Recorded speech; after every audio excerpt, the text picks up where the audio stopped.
নূতন দেখা দিক আরবার জন্মেরও প্রথম শুভক্ষণ হে নূতন। রবি ঠাকুরের কথাতেই শুরু করলাম রবি তর্পণ। নমস্কার, অ্যাঙ্কে টিভি বাংলার আলাপচারিতা অনুষ্ঠানের আরেকটি এপিসোডে আপনাদের সবাইকে স্বাগত। রয়েছি আমি অনসুয়া ভট্টাচার্য। চলছে রবিপক্ষ। রবি ঠাকুরের জন্মতিথি উদযাপন হচ্ছে বিশ্বের নানা প্রান্তে, তাই আজ আমাদের অনুষ্ঠানও রবি ঠাকুরকে ঘিরেই। রবীন্দ্রনাথ বরাবরই চিরনূতনের বার্তাবাহক। তিনি কারোর কাছে ঈশ্বরতুল্য, আবার কারোর কাছে গুরুদেব, আবার কেউ কেউ রবীন্দ্রনাথকে নিজের বন্ধু বলেন। এমনই এক রবীন্দ্র বন্ধুর সঙ্গে আজ আমাদের আলাপ হবে।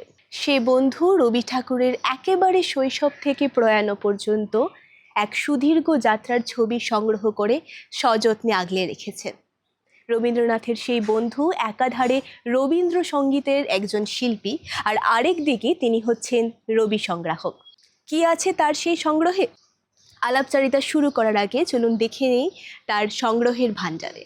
হে নূতন দেখা দিক আরবার জন্মের প্রথম শুভক্ষণ। হে নূতন দেখা দিক আরবার জন্মের প্রথম শুভক্ষণ। হে নূতন তোমার প্রকাশ কুহেলিকা করি উদ্ঘাটন সূর্যের মতন। হে নূতন দেখা দিক আরবার জন্মের প্রথম শুভক্ষণ। হে নূতন। চলুন এবার কথা বলে নেই রবি ঠাকুরের সেই বন্ধুর সঙ্গে, রবীন্দ্রসঙ্গীত শিল্পী তথা বিশিষ্ট রবীন্দ্র সংগ্রাহক অজপা ধরের সঙ্গে। নমস্কার দিদি, অ্যাঙ্কে টিভি বাংলার আলাপচারিতা অনুষ্ঠানে তোমাকে অনেক স্বাগত। যেহেতু রবি পক্ষ চলছে, তো প্রথমেই যে প্রশ্নটি করতে ইচ্ছে হচ্ছে সেটা হলো, আমরা যেভাবে শৈশবে রবি ঠাকুরের সাথে গান, ছড়া, কবিতা এসবের মাধ্যমে পরিচিত হয়েছি, তোমারও কি ঠিক সেভাবে বন্ধুত্ব হয়েছিল নাকি ব্যতিক্রম কিছু ঘটেছিল? হ্যাঁ, না, আমার ঠিক ছোটবেলার যে গান নাচ দিয়ে যে রবীন্দ্রনাথকে নিজের করে নেওয়া, তো আমার ঠিক ওভাবে শুরু হয়নি। আমারটা শুরু হয়েছে, আমার বাড়িতে একটা রাবীন্দ্রিক পরিবেশ ছিল। মানে আমার পিসি ঠাকুমা সবাই খুব ভালোবাসতেন, সবসময় কথার মধ্যেও একটা মানে রবীন্দ্রনাথের গানের দু একটা কথা বা কবিতার কথা, এগুলো সবসময়ই একটা চর্চার মধ্যে চলতো আর কি।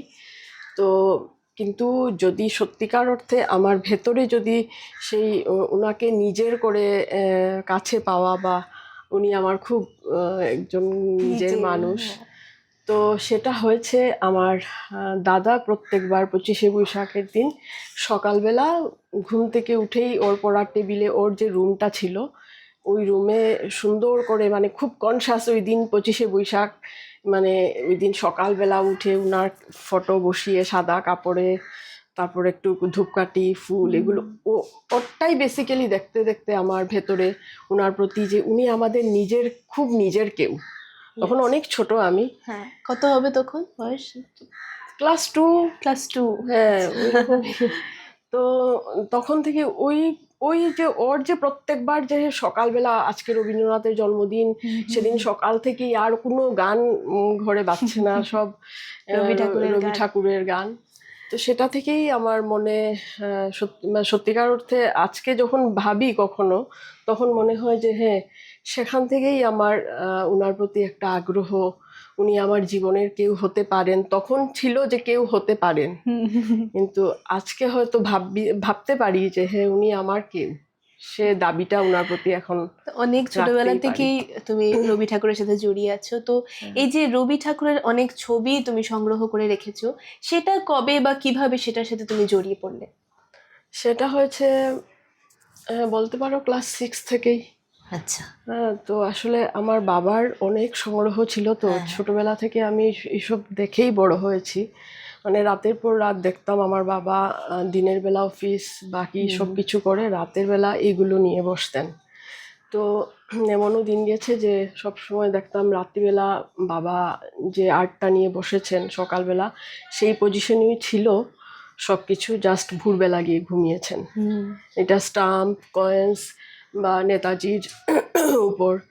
তো এগুলো দেখেছি, তো তখন থেকেই একটা আমার যত দিন যাচ্ছে আমি ফিল করেছি যে গান বাজনা ঠিক আছে, আর বেসিক্যালি আমি গান দিয়ে কিন্তু আমার ছোটবেলাটা শুরু হয়নি, শুরু হয়েছে নাটক দিয়েই। আচ্ছা।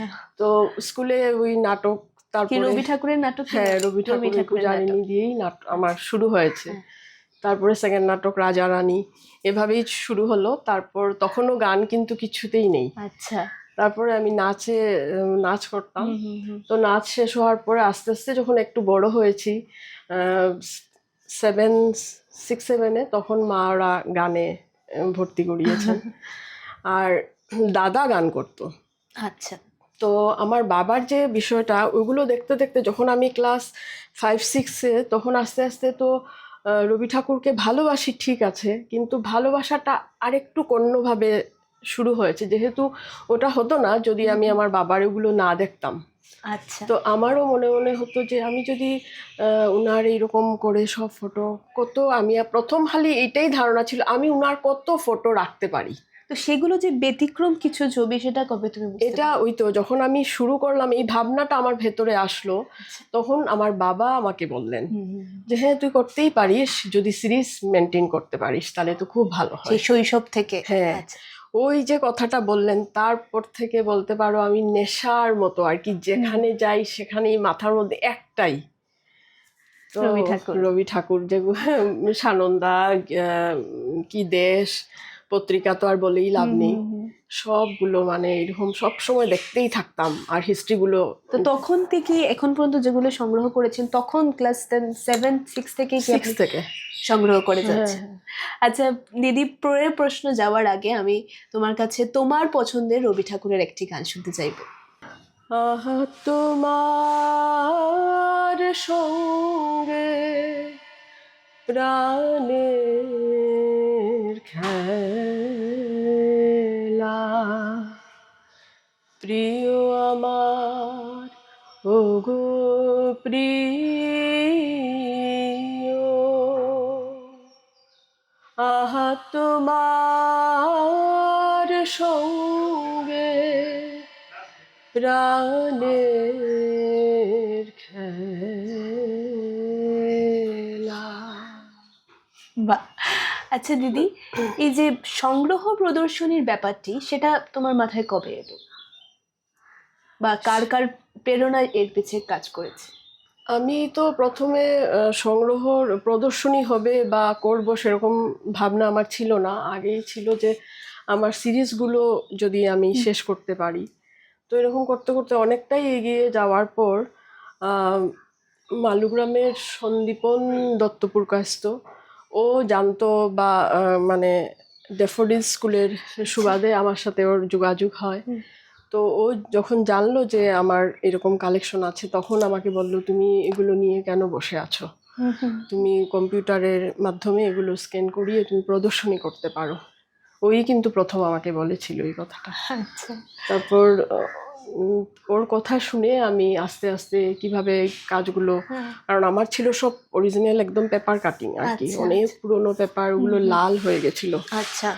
তো তারপর ওর কথায় আমি কম্পিউটারে গিয়ে কম্পিউটারের মাধ্যমে এগুলো সব স্ক্যান করে আমি টোটাল সিরিজটা করলাম। তারপর তখনই অনেকটা আমার এগিয়ে গিয়েছিল। তো তখন আমাকে বলল যে এবারে প্রথম আমি ড্যাফোডিল স্কুলে প্রদর্শনীটা করি আর কি।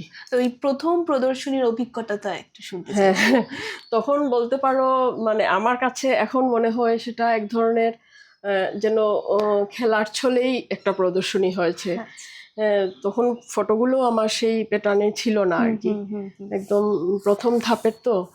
তো এমনিতে কোটেশন বা নিচের হিস্ট্রিগুলো ঠিকই ছিল, কিন্তু এত সিরিজ বা এরকম ফাইল সেরকম ছিল না। তো তখনই যে মানুষের যে আগ্রহ আমি পেয়েছি বা যে রেসপন্স আমি পেয়েছি, তখন ওই সেই ড্যাফোডিলসের উৎসাহ মানে প্রদর্শনী করার পর থেকেই আমার মনে সেটা নিয়ে আরেকটু সিরিয়াসলি কি করা যায় সেটা তো আমার। তখন প্রদর্শনীর আগে কিছু ভয় কাজ করছিল কোনো রকমের? হ্যাঁ, একটু তো হয়েছিল। তখন শান্তিনিকেতনের নামটা উনি এসে ওপেনিং করেছিলেন। আচ্ছা। তো উনি এসে আমার এক্সিবিশনটা ওপেনিং করেছিলেন। উনি তো মানে দেখে তখনই উনি দেখে খুব ওনার খুব ভালো লেগেছে এবং অনেকদিন ওনার সাথে আমার যোগাযোগও ছিল। তো এভাবেই ওই ড্যাফোডিলসের প্রদর্শনীটা হওয়ার পর সেকেন্ডটা সমকাল, আমাদের সংগঠন সমকাল, গোরা চক্রবর্তী, আচ্ছা। যে আমার এগুলোর সব কিছুর সাথে খুব ভালোভাবে জড়িয়ে আছে, যার নাম না নিলেই না হয়। তো উনি আমাকে বলেছেন যে আমাদের 22শে শ্রাবণে এই প্রদর্শনীটা করা যাবে নাকি। তখন আমি বললাম হ্যাঁ করা যাবে। তখন আরেকটুকু আমি কাজ করলাম। তারপর থেকে যেগুলো হয়েছে তখন আমি একটা মানে একটা ধারা আমার তৈরি হয়ে গেছে। তো সেই ধারা অনুযায়ী আমি তারপর থেকে পরপর অনেক জায়গায়। তো তোমার প্রদর্শনীগুলো দেখে কোনো বিদ্বজনেদের কোনো মানে কিরকম মন্তব্য ছিল, বা কোনো মনে গেঁথে থাকার মতো কোনো মন্তব্য যা এখনো মনে আছে? হ্যাঁ, তো আছে, তো অনেক কথাই আছে। তো প্রথমেই তো আমাকে বলতেন অনেক এক্সিবিশনে অনেক জায়গায় আমাকে একই কথা আমাকে অনেকেই বলেছেন যে আপনি ওখানেই থাকেন বোধহয়, শান্তিনিকেতনে। শান্তিনিকেতন, আচ্ছা। হ্যাঁ, তো আমি তো শান্তিনিকেতন থাকি না বা যাইনি এখনো কোনোদিন। তো এটা আমার একটা মানে যখনই সবাই মানে জিজ্ঞেস করে আপনি তো ওখানেই থাকেন, এটা দিয়েই শুরু করে। তো এটা একটা মনে হয়। আর বাকি তো অনেকেই বলেছে যে এরকম অসাধারণ কাজ, যে রবীন্দ্রনাথকে বাংলাদেশের অনেক কথা, যে রবীন্দ্রনাথকে যারা কোনোদিন দেখেনি বা সেরকমভাবে সবাই তো আর, ঠিক আছে ওনার সম্বন্ধে সবাই জানে কিন্তু ওইভাবে তো আর জানে না। হ্যাঁ, অনেকেই আছেন এরকম। তো ওদের মধ্যে অনেক মানুষ দেখে বলেছেন যে এভাবে একই জায়গায় রবীন্দ্রনাথকে প্রদর্শনীতে দেখা, মানে প্রদর্শনীটা দেখে মনে হয়েছে যে আমি প্রদর্শনী দেখছি না, মনে হচ্ছে পুরো সম্পূর্ণ জীবনটা রবি ঠাকুরের সম্পূর্ণ জীবনটা যেন একের পর এক একদম মানে কোনো অসুবিধে নেই আর কি। পুরো সিরিয়াল যেন চোখের সামনে আমাদের কাছে পরিষ্কার হয়ে এসছে, পুরো জীবনী। হ্যাঁ পুরো। তো সেটা শুনে সত্যি আমার মনে হয়েছে যে কাজটা বোধহয় একটু হলেও মানুষকে আনন্দ দিতে পেরেছি এই কাজ করে। যে এই যে সবাই দেখে দেখে বলছে যে একই সাথে একই জায়গায় রবি ঠাকুরকে প্রদর্শনীতে দেখছি কিন্তু মনে হচ্ছে এত কাছের আমাদের। তো আসলে রবি ঠাকুর তো আমাদের বাঙালি সবারই। যেহেতু তুমি একজন রবি প্রেমী, তো তোমার কখনো মনে হয়নি শান্তিনিকেতন যাই, থাকি সেখানে? হ্যাঁ, অবশ্যই মনে হয় ওখানেই থাকি। তো তোমার নিবিড় সময়ে রবীন্দ্রনাথ কেমন? মানে তোমার যখন ওনার সাথে গল্প করতে ইচ্ছে করে তখন তোমার ছবিগুলো দেখেই কি ওনাকে স্মরণ করো, না অন্য কিছু? না, ছবি দেখে ঠিক স্মরণ করি না। তখন মনে হয় খুব একা থাকি। ওনার সব গানের কিছু কথাগুলো হয়তো জীবনের সাথে মানে রিলেট হয়ে যায়। তো তখন খুব মানে ওই গানগুলো মাথার মধ্যে সুরগুলো মানে আসে, খুব ভাবতে ইচ্ছে হয় আর কি। আর রবি ঠাকুরের প্রত্যেকটা গানই বলো কবিতাই বলো, বিশেষ করে গানের কথা তো এটা একটা মানে কি বলবো, একটা প্রবাদই আছে যে উনি হয়তো আমাদের জীবনের মানে প্রত্যেকের জীবনের যে এমনভাবে উনি লিখে গেছেন, এমনভাবে উনি সুর দিয়েছেন যেন প্রত্যেকের জীবনের যে দুঃখ যন্ত্রণা ওগুলো যেন সবাই সবার মতো করে খুঁজে পায়। তুমি তাই। তো যার জন্য কি হয়, যখনই আনন্দেরই হোক কোনো সময় বা সেটা মন খারাপেরই হোক দুঃখের হোক, তখন মনে হয় যে ঠিক আছে একটু একা থাকি, একটু মনে হয় ওনার কথা বা ওনার গান সুর ওইগুলোতেই যেন ওনাকে খুব কাছে পাই আর কি। দিদি, আমাদের কাছে সময় খুবই সীমিত, কিন্তু যেহেতু তোমাকে পেয়েছি আমরা, তো তোমার আরেকটি তোমার ভালোবাসার যে কোনো রবীন্দ্রসঙ্গীত আমরা শুনতে চাইবো। দুটি লাইন তুমি শুনিয়ে দাও। আজি বিজন ঘরে নিশীত রাতে আসবে যদি শূন্য হাতে, আমি তাইতে কি ভয় মানি, জানি জানি বন্ধু জানি, তোমার আছে তো হাতখানি আজি বিজন ঘরে। ধন্যবাদ দিদি। তোমার সংগ্রহে কতটি ছবি আছে রবি ঠাকুরের? সব কি সংকুলন হয় প্রদর্শনীতে? না গো, সব সংকুলন হয় না, প্রায় হাজার। হাজার? হ্যাঁ, তো প্রত্যেক প্রদর্শনীতেই জায়গার বেশ অসুবিধা হয়, তো তখন আমাকে একটু শর্টকাট করতে হয় আর কি। আচ্ছা। তো সেটা আমার খুব কষ্ট হয়। কষ্ট হয় মানে সিরিজগুলো এমনভাবে করা আছে আর কি, তার মধ্যে থেকে এমনিতে আমি যে যত প্রদর্শনী করেছি তো আমি কমিয়েছি ঠিকই, কিন্তু দর্শকের সেরকম বুঝতে অসুবিধা হয়নি। কিন্তু আমার তো ঠিক নিজের হাতে এগুলো করা, তো হ্যাঁ, অনেক বই পড়েছি যে ওই ফটোর হিস্ট্রিটা কেন কিসের জন্য গেছেন, তো এগুলো তো সব করা আছে, যদি তার মধ্যে থেকে যখন কমাতে হয় সরিয়ে জায়গার জন্য, তখন কষ্ট হয়, খুব কষ্ট হয়। তো আমি তখন কি করি, ঘটনাবহুল গুলো সরাই না, আমি তখন ওনার নিজের হাতের আঁকা ছবিগুলো কিছুটা রেখে দাও। হ্যাঁ, সরিয়ে দিই। আচ্ছা, এরকম বুঝে বুঝে আর কি। বুঝেছি। তোমার আজ অবধি কটা প্রদর্শনী হয়েছে? আজ অব্দি প্রায় 10টার মতো। প্রায় 10টা। তো কোথায় কোথায় হয়েছে? আমার প্রথম তো ড্যাফোডিলসে বললাম, হ্যাঁ হ্যাঁ, প্রথম। তারপর ওই ড্যাফোডিলসেই ডক্টর অঞ্জন সেন উদ্বোধক ছিলেন আর কি। তো উনি বাংলা বিভাগের আসাম ইউনিভার্সিটি ছিলেন, কিন্তু উনি শান্তিনিকেতন থেকে এসেছিলেন। আচ্ছা। আর তারপর হলো আমাদের শিলচরের সমকাল, আমার নিজের অর্গানাইজেশন, ওরা করলো 22শে শ্রাবণী ডিস্ট্রিক্ট লাইব্রেরিতে।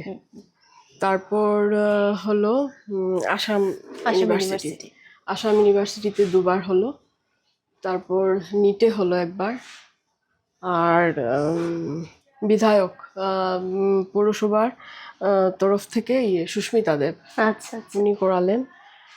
তারপর হলো আগরতলাতে। তারপর 150 বছরের হলো জন্ম শতবার্ষিকীতে টাউন ক্লাবে, এটা হলো, এটা বেশ বড় করেই হয়েছে। তারপরে হলো, তো সেখানে তোমার সব ছবি সংকলন হয়েছে? না, সেখানে হয়নি। না। আচ্ছা, মানে ওরা আমাকে যতটুকু জায়গা দিয়েছিল সেই অনুযায়ী আমি সেট করেছিলাম আর কি। তো সব জায়গায় জায়গার একটা অসুবিধা হয়েছে, মানে আজ পর্যন্ত হয়নি যে সব তুমি সেখানে প্রদর্শন করতে পেরেছো? না, আজ পর্যন্ত কোনো প্রদর্শনীতে হয়নি। আচ্ছা। আর 150 বছরের যেটা মানে শতবর্ষে যেটা হয়েছিল, তারপরে আরো আমার কালেকশন মানে আরো বাড়িয়েছি। তো যখন হয়েছিল তখনও অতটুকু দেওয়া সম্ভব হয়নি জায়গার অভাবে আর কি। এই যে তুমি 1000 খানেক ছবি সংগ্রহ করেছো, তার মধ্যে তোমার পছন্দের কোন অংশটি, মানে সবচেয়ে তোমার পছন্দের, যা তুমি করতে ভালোবেসেছো বা তোমার পছন্দের করতে? ওই একটা ক্যাপশন আছে আমার ইয়েতে কালেকশনের মধ্যে আর কি, যে ভাবনার সাজগরে রবি ঠাকুর। সেটির গল্প একটু শুনতে চাই। সেটা ওই রবি ঠাকুর যেগুলো নাটক লিখেছেন বা যেগুলোতে নিজে অভিনয় করেছেন, তার মধ্যে ছোট ছোট কিছু ঘটনা, ওইটা। তারপরে শান্তিনিকেতনের জোড়াসাঁকোর ঠাকুর পরিবারে যারা ছিলেন, তো উনার 45 জন নারী আমি একটা বই পড়ে বের করেছি, যে কে উনার, এটা আমার খুব মজা লেগেছে আর কি, যে কে উনার পিসতুত বোন, কে পিসি। এই যে 45 জন নারীর ঘটনা আমি যখন পড়লাম, এটা আমার খুব মানে মানে আনন্দ পেয়েছি আমি। তুমি যখন সংগ্রহ করা শুরু করেছিলে, তখন তুমি কোন কোন মাধ্যম তুমি নিয়েছিলে যে এখান থেকে আমি পেতে পারবো এই এই পার্ট ওই পার্ট? আচ্ছা, ওগুলো তো যে আমি প্রথমে তো পেপারে আমি যখনই পাই হ্যাঁ, তার হ্যাঁ, হিস্ট্রিটা দেখি, হ্যাঁ। তারপরে ওইটা বুঝে ঘটনাটা কি কিসের উপরে এই ছবিটা, আচ্ছা সেটা বুঝে আমি বইগুলো কালেকশন করতাম। তো সেটা সভ্যতা সংকট থেকে আরম্ভ করে মানে কোন পার্ট নেই এটা আর বলতে পারবো না আর কি। আচ্ছা হ্যাঁ, তো মানে আমার যেগুলো ছবির হিস্ট্রিগুলো হ্যাঁ হ্যাঁ। থাকবে সেই সব বই। তো তুমি এই যে এখন পর্যন্ত এমন কোন অংশ যেটা তুমি সংগ্রহ করতে পারোনি, তুমি খুব চাও এখন পর্যন্ত, যেটা তুমি পারোনি সংগ্রহ করতে? এখন পর্যন্ত আমার যতটুকু আমি বইপত্র ঘাটিয়ে জেনেছি বা বুঝেছি, তো সবগুলোই আছে। শুধু সিলেটের একটা পার্ট আমার কাছে আছে, কিন্তু আমার এখনো সম্পূর্ণভাবে গুছিয়ে ওঠা হয়নি আর কি। আচ্ছা ওটা কাজ চলছে আচ্ছা, সিলেট এটা নিয়ে হয়েছে। যেটা। বাকি ত্রিপুরা সবগুলোই মোটামুটি। সিলেট নিয়ে কোনটা? সিলেটে রবি ঠাকুর গিয়ে যে ওনার যে মানে ঘটনাগুলো, আচ্ছা, ওখানে আচ্ছা। উনি যে বা ওনার যে ভাবনা চিন্তা হ্যাঁ, বা হ্যাঁ। ওনার ওখানে ওই জায়গাটা নিয়ে ওনার যে চিন্তাধারা ছিল, যে ওগুলো আমার একটু মানে এখন কমপ্লিট হয়নি, কমপ্লিট হয় চলছে। তুমি হয়তো উল্লেখ করতে ভুলে গেছো, কিন্তু আমরা জানি তোমার বাংলাদেশেও একটি প্রদর্শনী হয়েছিল রবি হ্যাঁ, ঠাকুরের ছবি। বাংলাদেশেও হয়েছে। তো সেই গল্পটি একটু শুনতে চাইবো, সেখানের স্মৃতির গল্পগুলো। সেখানে তো বেশ বিশাল ভাবে হয়েছিল সেই প্রদর্শন, অনেক। সেখানে তুমি সব ছবি প্রদর্শন করতে পেরেছিলে? না না, সেখানেও সেখানেও পারোনি? পারিনি, আচ্ছা। তবে যতটুকু দিয়েছি হ্যাঁ। তাতেই দর্শকের মানে কোনো অসুবিধে হয়নি, কিন্তু এত মানে সাড়া পেয়েছি ওখান থেকে, কি বলবো, মানুষ মানে আমার প্রদর্শনী থেকে যেতে চাইছিল না, মানে রীতিমতো যে মানে এখন বন্ধ করা হবে তো এভাবে। সেখানের কোনো তোমার গিথে থাকা মন্তব্য যা এখনো তুমি মানে ভাবো?